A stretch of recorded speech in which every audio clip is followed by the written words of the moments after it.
Okay, MrMostDaysOff, now we're ready for the TeePublic ad. Head over to tpublic.com/bestdarndiddly right now to support our show. Get yourself some Best Darn Diddly merchandise and help grow our podcast. I messed up there. Can I get another take? Okay, just a second. Out of the way, amateur. Hey, it's Krusty. Go to tpublic.com/bestdarndiddly. Hey, it's Krusty. Go to patreon.com/bestdarndiddly. Go to popthreads.com and save 15% with the discount code Simpsons. Hey, it's Krusty. Go to bestdarndiddly.com to get all your podcast needs from the greatest show on earth. Learn from a professional, kid. All right, Krusty, we're ready for your take. Krusty? Hello again, everyone. Welcome back to the Best Darn Diddly Review Show. This is a weekly podcast for anyone who loves The Simpsons or ever has loved The Simpsons, hosted by two dudes that grew up on The Simpsons. My name is Miles, better known as MrMostDaysOff, and today we are blasting off with this review. It's Bart's Comet. But of course, I will not be observing this comment alone. Joining me, as always, your co-host with the most, Richie the WizKid. How you doing today, Rich? I don't know if you should be blasting off or more come crashing down, but either way, watch out, Moe's.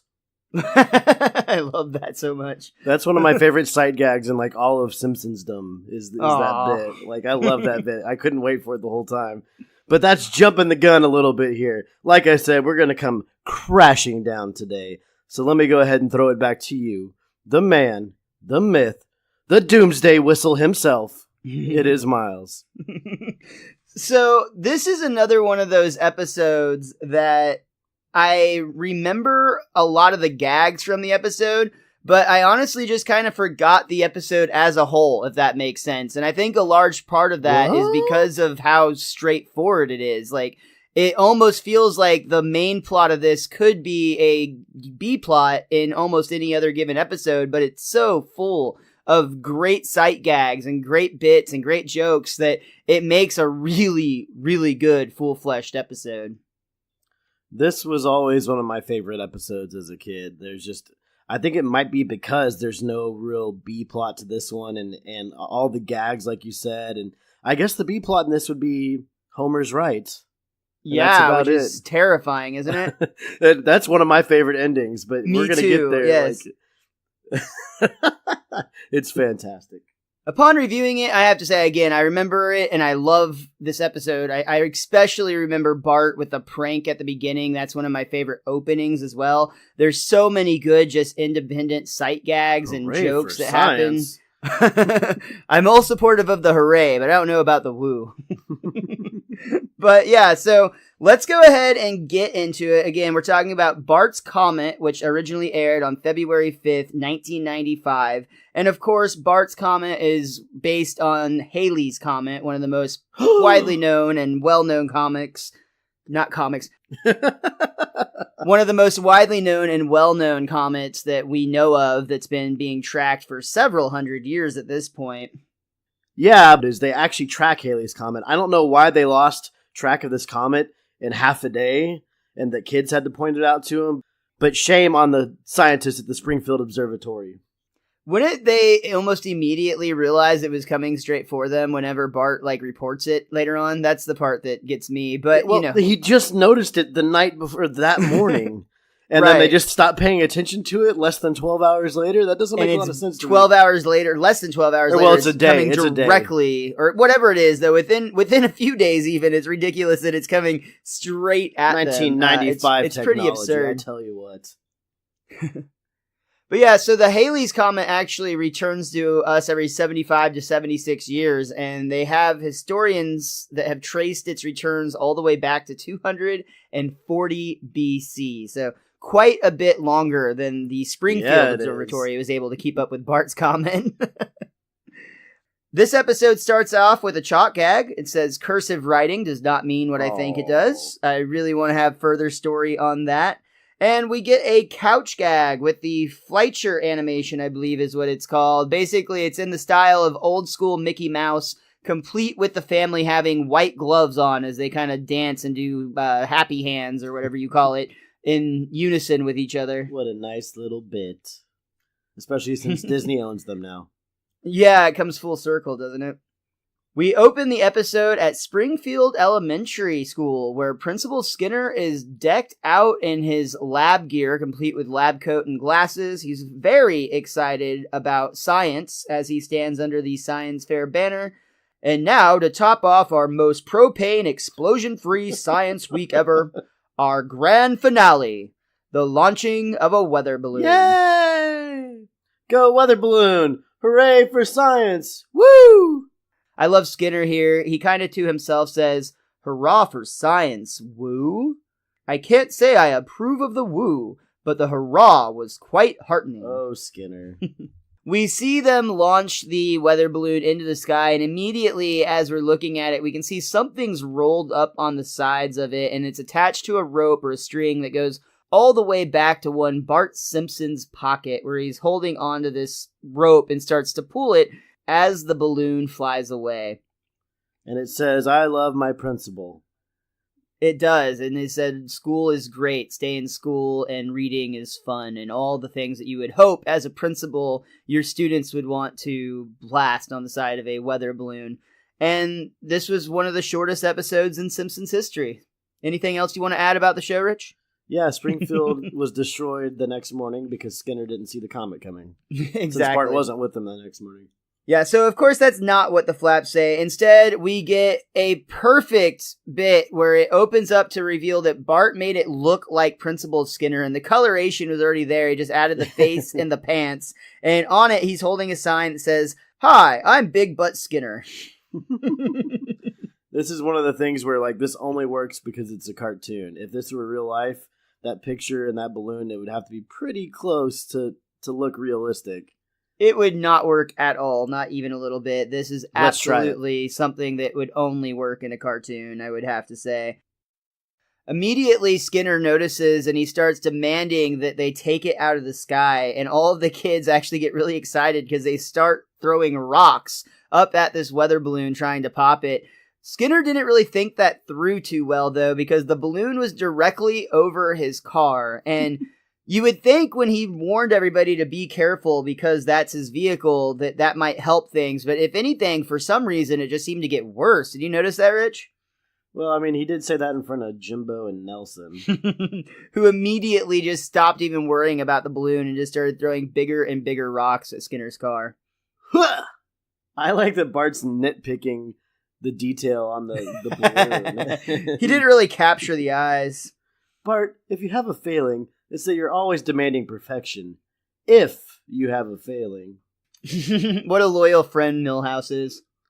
Well, then Willie starts shooting at the freaking thing. With a shotgun, yeah, absolutely. Which is fantastic when he's misidentified by the military as an Iraqi fighter jet. Which on the director's commentary, which I'll say on this week's episode, featured Yeardley Smith, Dan Castellaneta, Bob Anderson, Matt Groening, and David Merkin.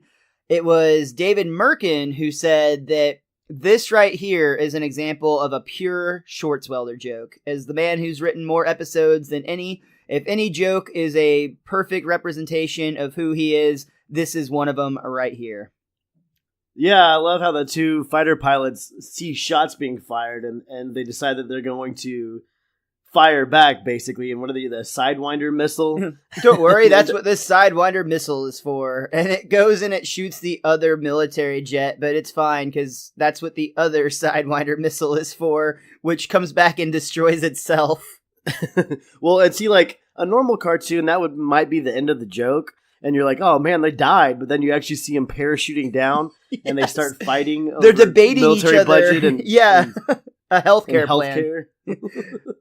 Look, it's a good program. Just give it a chance. That's all I ask. And then they crash and then immediately keep fighting each other. Well, they're like parachutes disintegrate halfway down, which I guess is a good argument that maybe the military needed more budget. But I definitely would like to see if that healthcare program could work. Especially with your constant need for insulin to survive. Well, especially since this episode aired in 1995, and apparently it was a hot-button issue even then. Yeah, I don't think that's changed too much, has it? I think it's gotten almost worse. It probably has. The Simpsons ahead of its time once more. Dope. Back at the school, Skinner is getting pretty angry about this mockery that's been launched in the sky. I mean, after all, it's not going to come down for months. And he actually curses the man who invented helium. Curse Pierre Jules Caesar Janssen. Skinner is on the trail to find the culprit, and he immediately looks to Bart. It's not even really a question. Bart, empty your pockets. Empty my pockets, you say? Well, certainly, but I fail to see how... And almost immediately, Skinner starts picking up the contents of Bart's pockets and discovers blueprints of the dummy, notarized photos of you making the dummy, and alternate wording for the banner, Buttzilla. Race you to Utah, Milhouse. Okay. And Milhouse and Bart actually start running away, but Skinner snatches Bart by the collar and declares that he will be punished for this. And it's not just going to be a simple caning this time, Richie, because he has impeded science, and now he must aid science. Yes, starting tomorrow, you will assist me with my amateur astronomy, taking down measurements, carrying equipment, and so forth. 4:30 in the morning. There's a 4:30 in the morning now? And I'm already going to declare that this is my favorite joke of this episode, even with all the great ones to come. I use this all the time, anytime I have to get up early, and I still feel that way to this day when I do have to wake up early. It's like, why does this time even exist? What's it for? I don't understand. Why did Bart get the pictures notarized? I don't understand. That's the other good point, yeah. And I did like earlier when Skinner said that whoever gets the balloon down doesn't have to learn fractions. What a good trade-off. Yeah, that's such a good joke. Yeah, nobody wants to learn about fractions. When's the last time I used a fraction?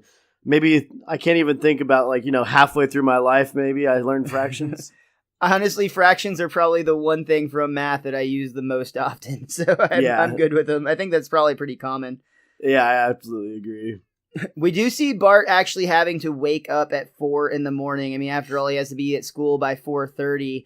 This image, I'll point out real quick, is commonly used as a 420 meme. It's been photoshopped so that Bart has red eyes and the clock says 4:20 instead of 4 a.m. It pops up a lot on the internet. I'm sure most of you have seen it. It's just Bart sitting on the edge of his bed. But in reality, that doesn't actually exist in The Simpsons. It's just Bart really tired with a flashlight as he... Oh, I think I forgot the flashlight is often a bong, I believe. I might be misremembering that. But in this case, it's just Bart with a flashlight at 4 o'clock in the morning, which I think it's funny that he has to have a flashlight to navigate around his house, even in the dark. Like, is that a common thing? I don't know. Maybe I'm tripping, but that seems a little bit odd to me. It does make for a very funny moment when he actually shines the flashlight in on his mother, asking if she'll make him breakfast, which... That's a pretty early wake-up call for breakfast. What I wanted to know is, how does Skinner even enforce this 4:30 in the morning thing? Like, did he tell the Simpsons that this was going to occur, or is Bart just getting up and going? Because and nobody's questioning it, it's fine? Well, I think that's why they added in the bit with Marge, because if he didn't talk to one of his parents before he left, then it would be like a negligence on Skinner and the parents kind of thing. But the fact that Marge and him have this quick exchange, I guess... portrays that the Simpsons might have been aware that this was going on. But again, it kind of hurts the story if you delve too deep into that, so fuck it. Yeah, we just need this to happen. So, I did also really enjoy, we get the classic Simpsons radio DJ coming on for the very early crowd. Top of the hour, time for the morning news. But of course, there is no news yet. Everyone's still asleep in their comfy beds. Good night, everybody. Oh. And that's when Bart asks his mother for breakfast, who just replies with, there's a stuffed pepper in the trash from last night. Just rinse it good. Another Schwartzwelder joke, who apparently always pushes for the animals to be doing funny things, which Matt Groening actually really can't stand when the animals don't act like animals. But before Bart makes it down the stairs into the living room, Santa's Little Helper and Snowball 2 are sitting on the couch watching Lassie, and they look like they're fully invested. Right before Bart walks by, they turn the power off and pretend like they've been sleeping. Great little, just very fast joke. To be fair, the Simpsons do that a lot where they watch TV, so the animals might have picked up on their behavior and figured out to hit the remote. I did see a meme earlier today about some dog that saw people paying cash for cookies, and eventually the dog started walking in on his hind legs to the counter with a leaf in his mouth, trying to pay for cookies. That's adorable. Apparently these people give the dog a cookie every day when he brings them a leaf, so, I mean, animals can have learned behaviors. That's fair. I could see that. I think it's interesting that they would immediately stop right as Bart walks by. I mean, I guess they could be used to maybe Marge and Homer catching Bart watching TV past his bedtime, and that's his go-to the kids move. walking in on the parents watching something they shouldn't be watching and turning Bouncing the TV a bow off. wow. Homer has a very strict no lassie in the house rule. Have you ever watched that show? It's so provocative. Yeah, they put Timmy down in that well every week, and it just gets more and more scandalous. I mean, when he gets in that well, he gets all the way in. He goes deep. And we've ruined another television And we're show. done. Yep, there we go. We're canceled. Back to The Simpsons. Bart is on his way to the school, and there's a real quick joke here about it being dark, so he has to use his generator, which, to be honest, this was slightly lost on me. I'd never actually seen this before. I mean, I got the concept as your bike pedal would actually power a light bulb, but apparently this was very, very common from David Merkin's childhood. This was a joke written by him, and he said he wasn't really even exaggerating it for the sake of The Simpsons. That's how much those things sucked. If anything, they gave him too much credit because the light never actually got brighter than like a murky brown. Well, it's the equivalent of what? Going from a 1 speed to a 10 speed on your gears on a bike? I just imagine it'd be really bad, the friction on your tire. It would like wear your tires out super fast. It'd be like driving your car with the e-brake on all the time. Well, they used to make bikes a lot better than they do nowadays, Miles. Or I don't know. I haven't ridden a bike in years. That's a paddling, Richie. That's a paddling. So, when Bart arrives to the schoolyard, Skinner is way more enthusiastic and excited than anyone has any right to be at 4:30 in the morning, but he is just super into astronomy. He shows Bart the telescope that he will not be allowed to use, but he'll still get to enjoy the exciting world of science. I mean, after all, he'll get to enjoy the fun of sitting still, being quiet, writing down numbers, paying attention. Science has it all. But again, he forbids Bart from actually touching the telescope. And we'll find out later. I mean, of course, even if you barely adjust it just slightly, it could ruin an entire night's of work. For now, a windy morning. Which it is. If you look at the clouds in the background on this scene, which it's actually really good animation. It's really a really nice sequence where it's really early morning. The clouds are covering the moon and they kind of like roll through at a constant speed. It looks really sharp. I made a note of that. But for now, Skinner is really trying to get Bart invested in this passion of his. He's talking to Bart about all of the constellations, like Orion, the Swan, the Chariot Race. And then he also points out the 3 wise men, which look exactly like Curly, Larry, and Moe, the 3 Stooges. Wasn't the Chariot Race just 1 star? It was just a single dot, yeah. Why don't they look anything like their names? Who even names these things, anyway? Whoever discovers them. I've been hoping I could find something that would be named after me. And you've never found anything? Once. But by the time I got to the phone, my discovery had already been reported by Principal Kahutek. I got back at him, though. Him and that little boy of his. Anyway, that's why I always keep a cellular phone next to me. This is a super dark joke where we really have to wonder what the fuck Principal Skinner did to that man and his child. But I will What point kind out... of paychecks is Skinner getting at Springfield Elementary that in 1995 you can have a cellular phone with him? Yeah, and it didn't come like in a giant briefcase style either. I guess at this time, that would have been more 80s. At this time, they were starting to become slightly more prevalent. It did have the long antenna on it, though. Yeah, I can't remember what to those things are extend called it. anymore. Yeah, definitely. I will also point out that this scene very likely references an actual comet discovered by a Czech astronomer named Kohoutek in 1973. The comet is officially known as Comet Kohoutek. It's unclear by this trivia if he was ever a high school principal or not, though. But his little boy never discovered anything. Very tragic. So Skinner explains to Bart that this morning they're going to be mapping a small square of sky that's thought to be empty, but it's Skinner's hope that it's not. And for now, he's just going to be calling out his findings to Bart. Ugh. And according to the commentary, specifically David Merkin answering one of Matt Groening's questions, this is actually pretty accurate. The numbers that are called out are actually references to real constellations in the sky, however. We see the numbers 6 hours, 19 minutes, right ascension, 14 degrees, 22 minutes, declination. And that is apparently the constellation Orion. We also get coordinates called out for stars Betelgeuse and Athena, as well as the full arc of the moon. No, I'm sorry, the full width of the moon is one of the last ones called out, as well as the constellation Taurus. Well, once again, whenever you hear numbers on The Simpsons, they're usually referencing something. Even though in the scene, it's not referencing anything. It's just hilarious to me that they always do stuff like this, where they go above and beyond what's necessary, because quite frankly, they really could have just used any numbers whatsoever and the joke would have worked just fine. But the fact that they actually took the time to map out some pretty well-known sites, I think was pretty fun. Absolutely. Did you write that one down? Well, Skinner has a real moment where things get kind of exciting. Thankfully, he has his cellular phone right next to him, as always, ever since that Calitech incident, and he starts calling in coordinates. Unfortunately for him, however, it turns out just to be that weather balloon that has him talking about his big butt.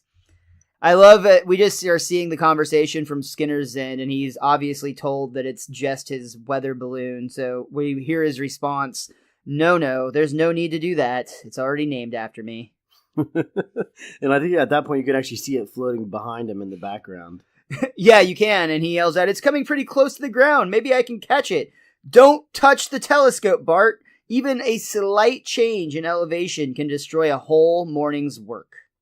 And honestly, this is the moment, like, it is totally, I can see it being something Bart would do, but at the same time, if I'm Bart, I'm thinking, if I mess this up, I'm going to have to do this again tomorrow. And that might keep me from doing it, but I'm not I think Bart, that's so. how Richie thinks. I don't think that's how Bart thinks, brother, because you got to get that thought out of your mind. That's for future you to worry about. Not when there's the 4:30 in the morning now. That's true. That is very early. Or very late, depending on how you look at it. However, Bart is told not to do something, so of course, the first thing he does, it does look like he thinks about it for maybe a split second, and then he actually smacks the telescope, spinning it in circles, and pretending he's a pirate. Woo! Pirates off the port bow, all hands on deck! And he starts to look through the telescope, and he kind of stumbles upon something on accident. We see him grab Skinner's phone and hit redial. Hello? Observatory? This is Bart Simpson. I see something in the sky at 4, 12, 8, and the last number is 7. My absolute favorite part about this is while Bart's on the phone, possibly about to make a brand new discovery, he actually twirls the telescope around, completely fucking it up, so that if it were to get lost, he would no longer have it. I just thought that was great. At this time, Skinner's actually managed to catch the weather balloon, and he's bringing it back, fairly excited, but he notices Bart's on the phone, and he starts to get angry. Bart, give me that phone! After he caught his rumpy doppelganger, of course. Right. We hear the woman from the Springfield Observatory answer back. Congratulations, Bart. You've just discovered a comet.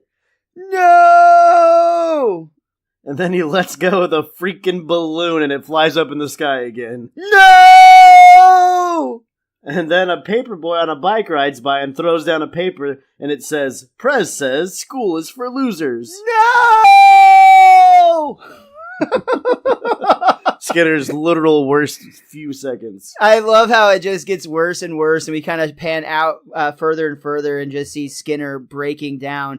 Apparently, at one time, according to the commentary, Bob Anderson notes that they were originally going to pan out all the way to get like a wide shot of the Earth, but They honestly felt that just seemed lazier than doing it this way, so they just stuck with keeping the close-up on Skinner. I agree. But that will bring us to the end of our first act of Bart's Comet. We are going to take a very quick break. We'll be right back for Act 2. Greetings, friend. Do you wish to look as happy as me? Well, you've got the power inside you right now, so use it and send $1 to Best Darn Diddly. You can find us on patreon.com or donate to us directly on PayPal at bestdarndiddly@gmail.com. Don't delay. Eternal happiness is just $1 away. $1 for eternal happiness and to support one of my favorite podcasts. I'd be happier with $1. Hey, this is the Toph, host of the Gravity Beard Podcast, a variety show with interviews and discussions on a wide range of topics. Our guests have included a viral YouTube star, a former child actor. We've even had a guy on who may have solved the D.B. Cooper case. It's a delicious box of audio chocolate. You never know what you'll get. Find it on Podbean, iTunes, and other places you listen to podcasts. It's the Gravity Beard Podcast. It's what your ears will want to be listening to.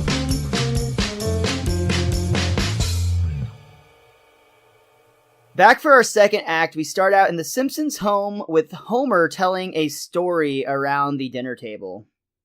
And then I sped away without anyone seeing my license plate. Sounds like you had a good day today, Dad. Yeah, except I forgot to go to work. The family just kind of stares at him blankly.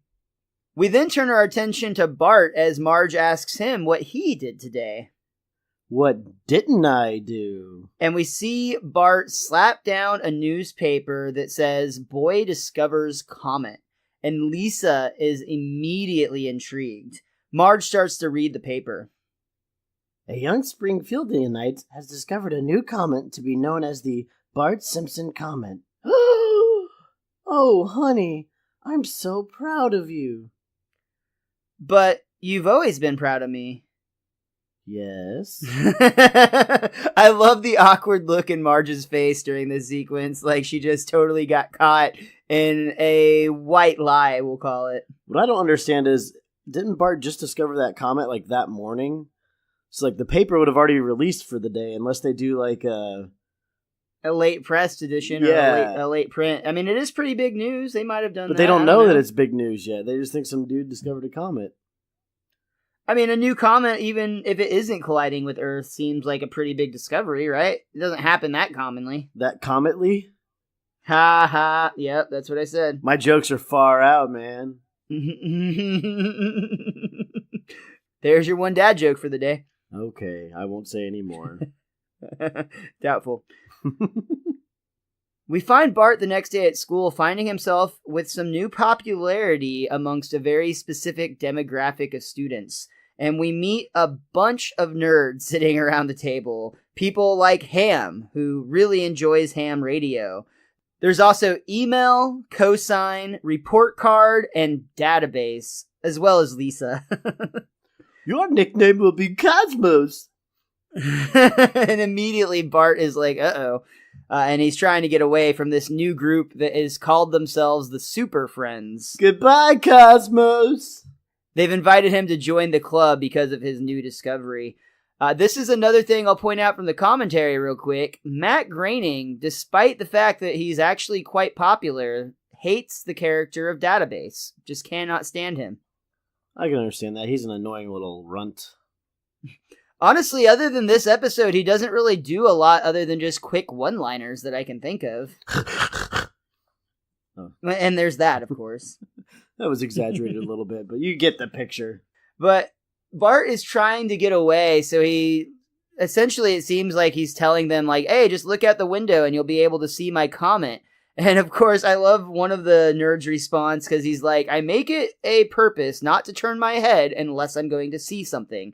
And seeing as it's both daytime and we don't have a telescope, I'm not turning my head. But you don't need a stupid telescope. It's right there. And they actually do turn and see that there is a comet heading directly towards Springfield. Oh no, Miles. Oh no.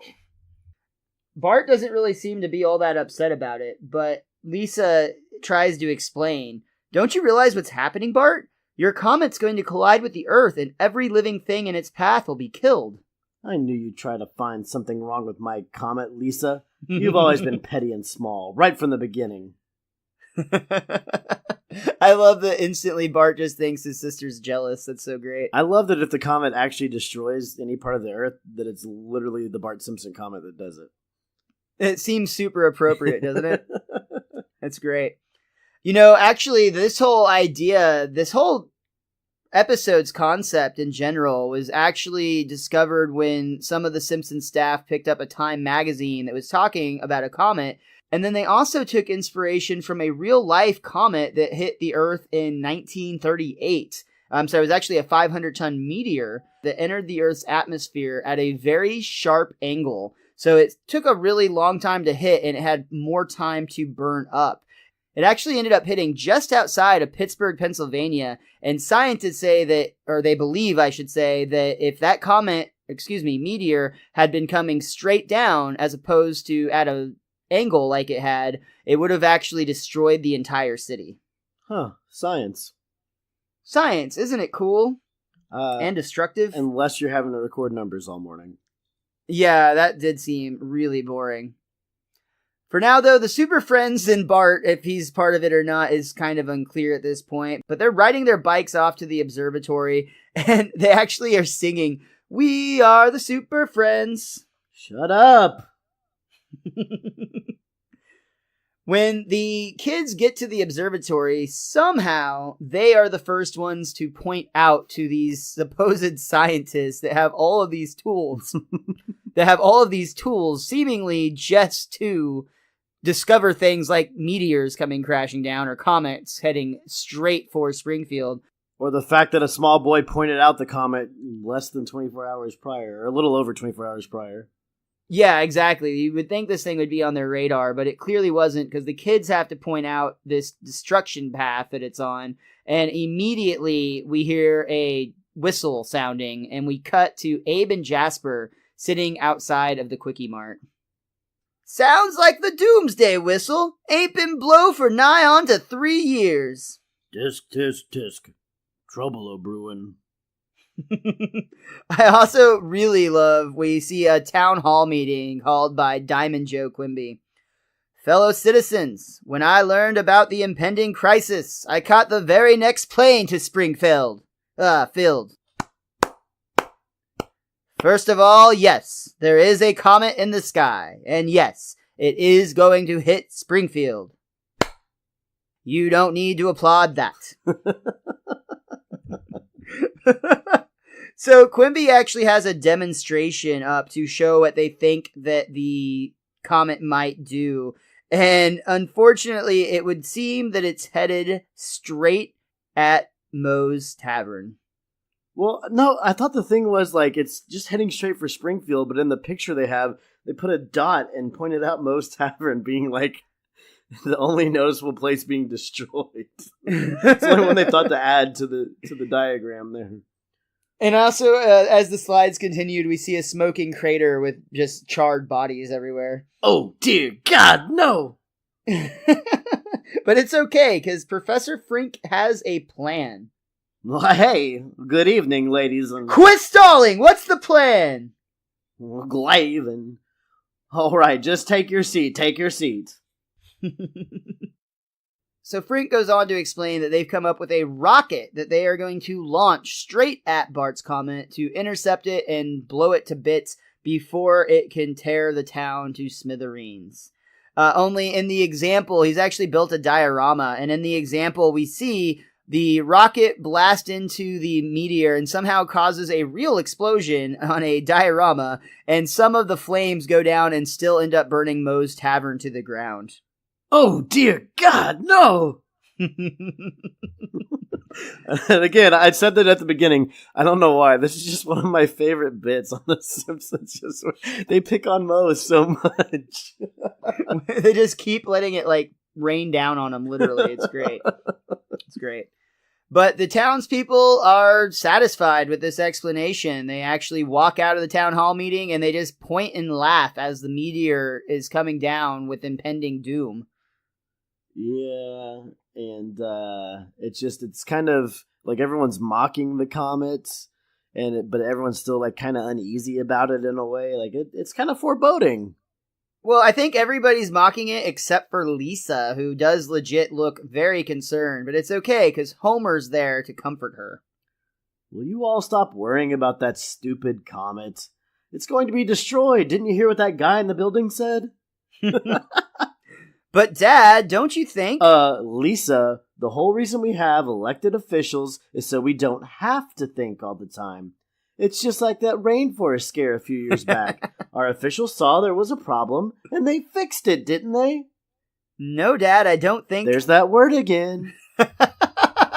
This is another sequence I absolutely love. I love how quick Homer is just to accept the random man who said that it would be fine. I love that he thinks thinking is a problem solved by electing officials. I mean, it explains a lot of right now, right? It's so sad, but true. Absolutely. But Springfield does have a plan in place, and it's actually the night that they're planning on taking out the rocket. So we see all of the townspeople kind of gathering in the streets and looking up in the sky, fairly excited to see this rocket that they've built to kick this comet's tail, according to the newspaper. We actually see the rocket start to launch from the Springfield Armory, and I love as it angles up and aims, we see caution, aim away from face on the side of it. Well, you know that the age-old adage, you got to put it on there or someone's going to do it. And I'm That's not referencing true, the McDonald's instance. Is that why there's no boogie boarding outside the bar? Exactly. Even though they've got this absolutely foolproof plan, Marge is still a little bit concerned. Homer, what if this doesn't work? Well, then I have a backup plan. See, while the unprepared are still sitting around twiddling their thumbs and going,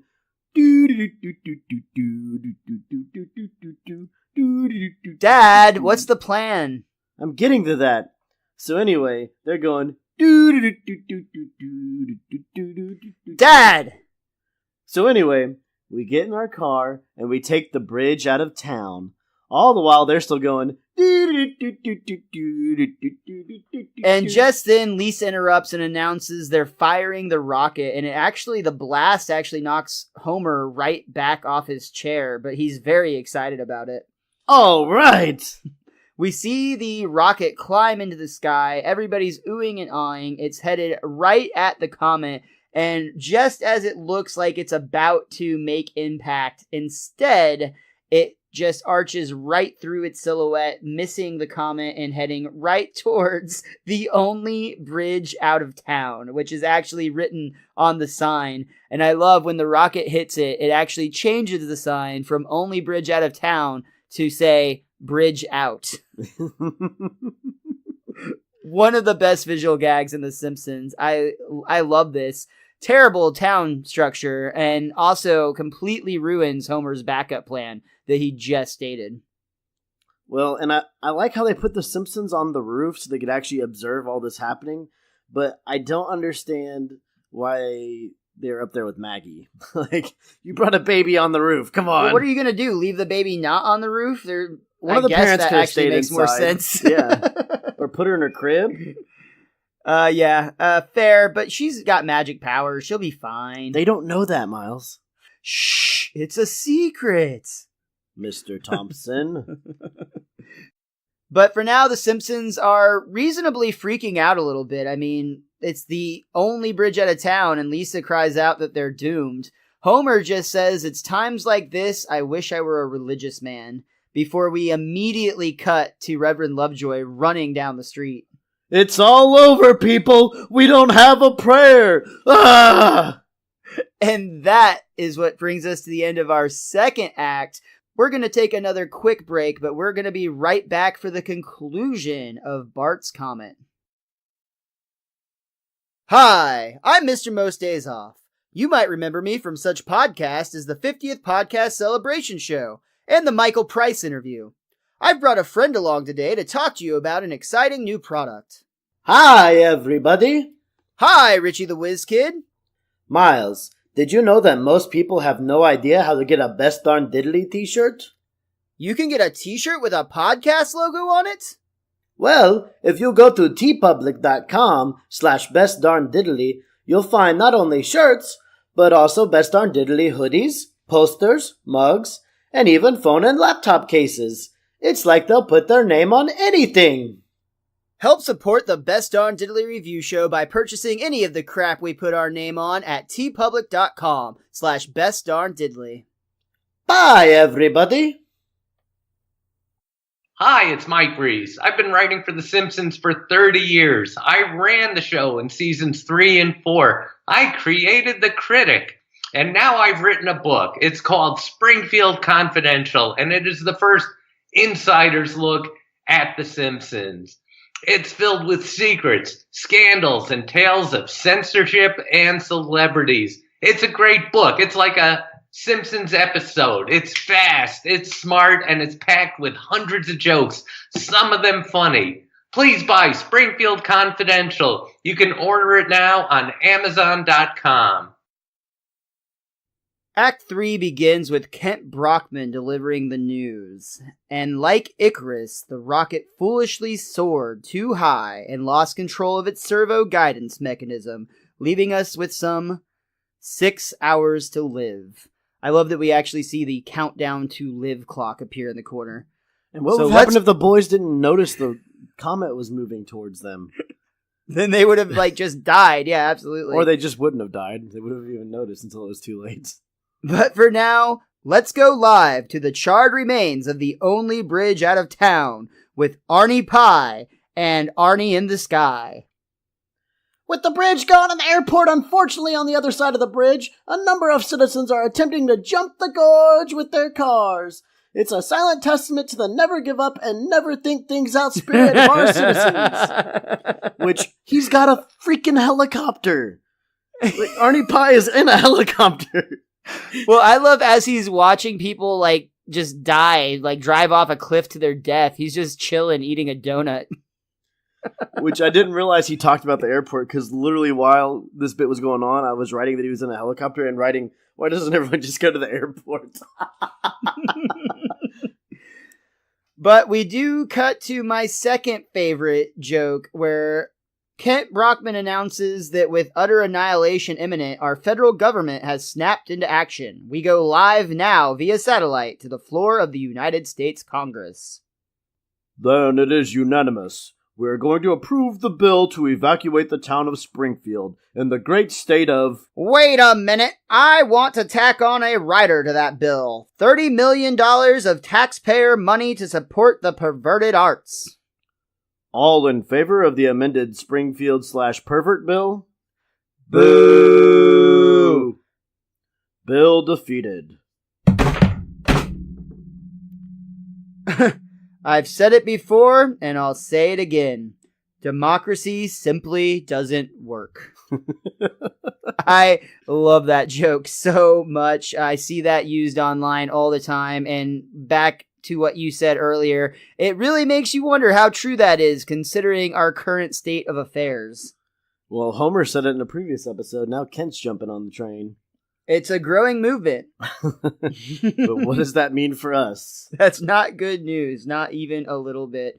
But yeah, I just love the idea that this is really what happens in Congress all the freaking time, where somebody will have a perfectly reasonable bill, but then they'll try to tack some ridiculous thing on it and piggyback on it, and it'll end up failing. It's a completely ridiculous system that we have. We got to get the bullshit out of it. Hashtag MrMostDaysOff for president. He's already defeated Trump in a debate. What's he going to do next? Oh God, is Kanye coming? No. Not unless one of us can impersonate Kanye. I'm sure we have a friend that can impersonate Kanye. Don't you mean we just know Kanye and we'll get him to come on? Yeah, exactly. Exactly. Quick, let's get back to the episode. Agreed. So, Kent Brockman decides to announce that now, over the years, a newsman learns a number of things that for one reason or another, he just cannot report. It doesn't seem to matter now, so the following people are gay. We see a list flash through the screen that goes by very, very quickly. Turn it off. We see Homer copying down the list. Just a second. He's very intrigued by this news. I will say real quick, according to IMDb, that the list that shoots through the screen is actually almost entirely comprised of Simpsons writers and staff. But, in a funny twist on that story, when they submitted that joke, the Fox network made them all sign contracts or statements or whatever you had to sign declaring that they would not sue the network for defaming them. And according to Matt Groening, still as of the time in the commentary, which was 2005, I believe, that many of the staff still appear on lists on the internet of supposedly gay people in Hollywood. Oh my gosh, just from this one bit. Just from this one bit. Yep. That's really funny. It's hilarious. Things are going to start getting just a little bit eerie in just a moment, in my opinion, when Homer declares in just a moment, "What's everyone so worked up about? So there's a comet. Big deal. It'll burn up in our atmosphere, and whatever's left will be no bigger than a chihuahua's head." And I want everybody to remember that line for just a few more minutes. Wow, Dad, maybe you're right. Of course I'm right. If I'm not, may we all horribly be crushed from above somehow.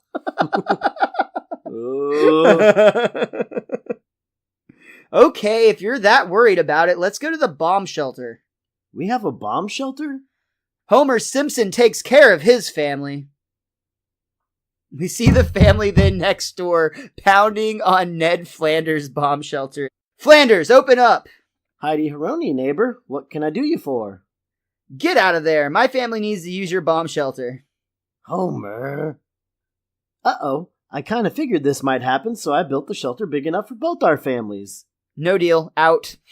Get in the shelter, Homer. I love that Homer's negotiating for Flanders' shelter and isn't even planning on letting him use it. That's so fucking great. And with both the Flanders and the Simpsons safe and sound, it seems that the town is starting to get ready for destruction. And either way, that comet is looming. We see the town itself is starting to get darker. The animals in the zoo are frightened to the point that some penguins actually just kind of look at each other and then suddenly develop the ability to fly. Or they've been hiding it the whole time. Absolutely knew it. I also we see a boy working on his bike in the street and he just leaves it there and goes and lays under a park bench. That's going to help somehow. Duck and cover.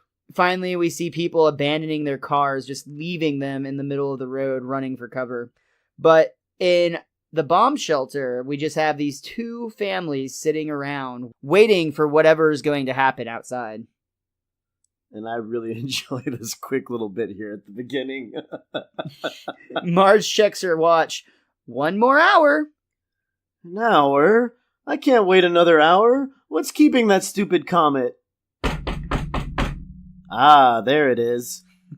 And when Ned opens the door, we see a ton of people from Springfield, basically the whole town. And Ned is in typical Ned mode. Well, howdily doodly, neighbors. Shouldn't you be in your shelterinis by now? And we see a very menacing looking Mo holding a 2x4. We haven't got shelterinis. We want in yours. Well, the shelter's kind of full. Really? Oh, well, we'll just go off someplace and die then. Thanks. I love this twist because it seems like the town is going to take this shelter by force. And this is actually, according to the commentary, David Merkin based this joke on what he considers to be the most terrifying episode of The Twilight Zone, where pretty much this exact plot happens. There's one family in town that has a bomb shelter, and when imminent destruction is on the horizon, all of their neighbors who they were friends with at the beginning of the show actually turn on them and destroy each other. They all start to destroy each other out of pure fear. It just turns to violence. And then, of course, it being the Twilight Zone, there's always a twist, and it turns out nothing bad happens at all. So if they would have just stayed in their homes, everything would have been fine. In this case, though, the joke is, of course, while the townspeople look like they're going to be violent, they completely agree to walk away until Ned's conscience gets to him. Wait. You know, I may regret this when our air runs out and we can't whistle or stay alive, but oh, what the hey. I love his priorities there so much. Doomsday whistle. But the townspeople all flood into Ned Flanders' bomb shelter, and it is a packed house. There are a ton of characters in this shelter, and they pointed out on the commentary that this was actually done by creating several panels of characters that kind of stacked on top of each other. So it was done in layers is how they achieved this, and that's why you'll often see many of the layers are stagnant or stationary, while only very small parts of them actually move. I didn't notice Mr. Burns in there, so I assume he had his own shelter. You would assume he has his own, but there's probably not room for Smithers, sadly. Did you say sadly? Sadly. I'm sorry for laughing, Smithers. I do want to point out, too, there's a really funny, quick visual gag in this that, as of the time of the commentary, according to Merkin, it wasn't widely known or wasn't brought up on any of like the Simpsons fan sites. It is well known now, and I even discovered it on IMDb, but I also noticed it during the episode. As they're cutting to shots of the bomb shelter, in just one scene, we actually see Waldo from the book series Where's Waldo, which was very popular at the time of this episode, but he only appears in one panel, and the next time they cut to him, he's actually replaced by Spock, of all people. Well, Spock frequents Springfield, so it makes sense. That's very true. I mentioned that this shelter was very packed to the point where they couldn't actually get the doors closed, and they were somehow going to have to decide how to choose one person to get rid of so that there would be room. And the townspeople start making a list and declaring why they are individually important. Okay. Let's figure out who should stay. The world of the future will need laughter, so I'm in. And they'll need someone to dispense drinks, i.e. me. And someone will have to run the power. You can do that, Homer. Yeah, I can do that. I love that. Homer should be very capable of this, but he looks a little uneasy. But after several people try to make the case for themselves, they have Lovejoy, the Reverend, on, spirituality and religion, and of course, Mrs. Lovejoy can take care of the gossip. But Homer finally says what everyone's been thinking. Wait a minute, we all know the one thing we won't need in the future. Left-handed stores. That's you, Flanders. And he immediately starts whispering to Rod and Todd, I'm terribly sorry. Flanders is the only useless person here. If anyone dies, it should be him. I'm sorry, please forgive me. So let's kick Flanders out. Sorry.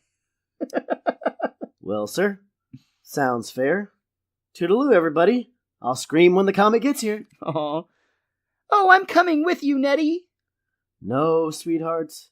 You stay here because... Okay. Oh, I hate Maude so much sometimes.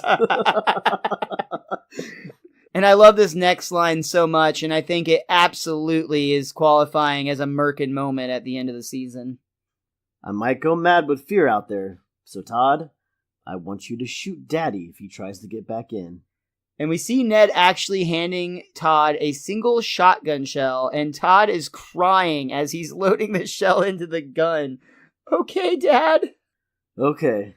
And Ned sings himself out of the bomb shelter, choosing a very appropriate song, Que sera, sera. Whatever will be, will be. The future's not ours to see. This is actually making the rest of the people in the bomb shelter quite uncomfortable because they just sent the man who paid for this shelter out to die. But Mo has a suggestion that might help out. Hey, I got an idea. We can play a game to pass the time. I'll make the sound of a barnyard animal, and, you all try to guess what it is. Ahem. It's a pig. It's a cow, man. It's a pony. No, it's a goat. You know, one of them lady goats. There are no lady goats. A lady goat is a sheep. I believe she's right. You're crazy. Arr, what's it to ya? What's it to me? Stop it! Can't you see this barnyard noise guessing game is tearing us apart? And it goes silent just long enough so that we can hear Ned once again singing outside. Say, Mo, was it a duck? And everyone goes back to arguing as Marge, I guess, decides that's better than being depressed. But Homer's had enough, and he finally stands up for what's right. Shut up, stop it, I can't take this anymore. I can't let that brave man out there die alone, and I'm surprised and disgusted by all of you, especially his children. I'm going out there. Which, this is one of the bravest things Homer's ever done, because he's essentially accepting his fate that he's going to die. Yeah, and he's just wanting to not let his friend, who, again, we know Homer and Ned have had their ups and downs, but I think they are, at the end of the day, friends. In a weird sort of way. I think it's more of he's just that annoyed with everybody. Yeah, that too, but he's not so annoyed that he doesn't have one last guess, because even though he's already left, he pokes his head back in and declares, "It's an ox." He's right, you know. About the ox? About everything, damn it. Hey, Homer, wait up. I want to die too. If you are going, I am going. Me too. So we see Ned standing alone on a hilltop singing to himself. When I was just a little girl, I asked my mother, what will I be? Will I be pretty? Will I be rich? Here's what she said to me. Que sera, sera. Whatever will be, will be. The future's not ours to see. Que sera. Run! Ah! And we see the comet is making its last stride towards impact, but as they are looking up into the very thick atmosphere, it seems like there are extra clouds of pollution all around the city, and it's actually causing the comet to burn into smaller and smaller pieces until it finally does, in fact, make impact and lands right beside the person it's named after, Bart Simpson. Cool. And I love that Bart actually picks up the comet, and to be fair, he has to like juggle it around. They're trying to clearly indicate that it's hot, but this thing would be like 1,000 degrees. It would probably be burning itself into the ground. I do want to, however, point out, earlier in the episode, Homer said that this comet would burn up until all that was left would be no larger than the size of a chihuahua's head. And right before Bart picks up the comet, an actual chihuahua walks onto screen and stands right next to Bart. And of course, it is almost the exact same proportions. The comet that's left that remains is almost the exact same proportions as the chihuahua in the background's head. So making Homer freakishly, eerily correct. I can't believe that extra thick layer of pollution that I've actually picketed against burned up the comet. But what's really amazing is that this is exactly what Dad said would happen. Yeah, Dad was right. I know, kids. I'm scared too. And then they all huddle together in fear. It's such a great ending. I love that they not only made Homer right, but they made him so right. Like, to the exact measurements correct, and it terrified everyone. What a unique reset, but it totally works because we're ready to go into the next week's episode with essentially everything back to normal. Aww. That does bring us to the end of the third act and to the end of the episode, Bart's Comet. Richie, is there anything else that you or that book of yours want to point out today?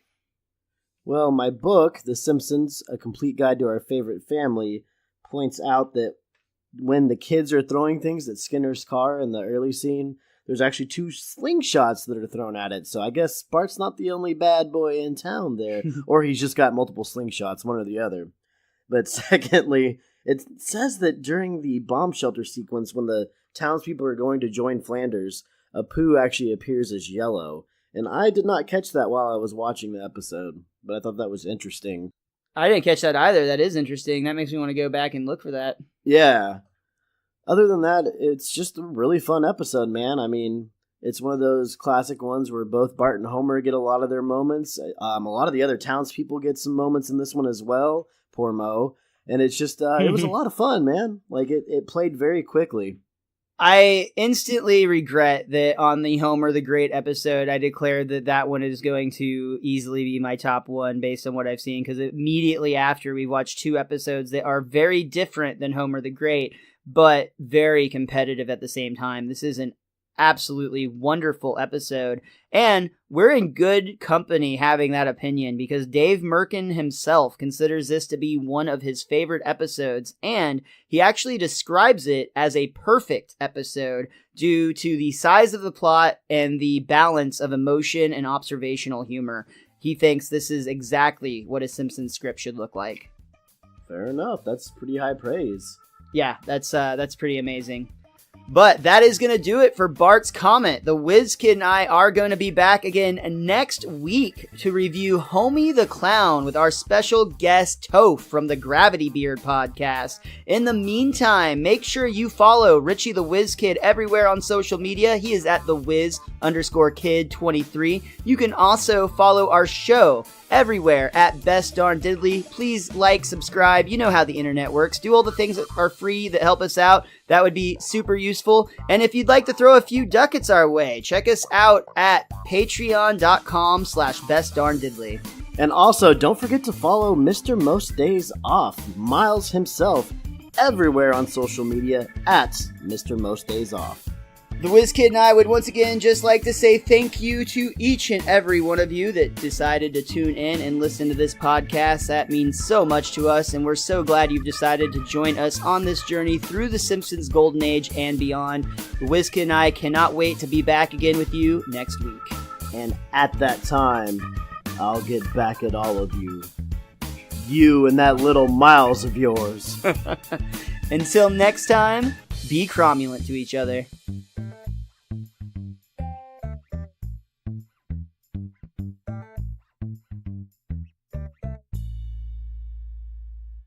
Hi, I'm Drew. I'm Nate. And I'm Tanner, and we are the hosts of Headline Heroes. Every week we take a bizarre, out-there article, Germans build underground pipeline for beer, and attempt to create a superhero or villain. The obvious one is that they have a giant robot that runs off of beer. Along the way, we discuss powers, design a costume, and of course, struggle with a name. Graham Sam? No. Graham Sam, no! And inevitably, we get off subject and talk about the really important stuff. I did go to Bill Engvall's website, and I just want to tell you a couple of things I'm seeing here. Please do, I wish you would. But we always arrive with the super creation we are proud of. Join Headline Heroes every Tuesday as we try to make reality a little more super.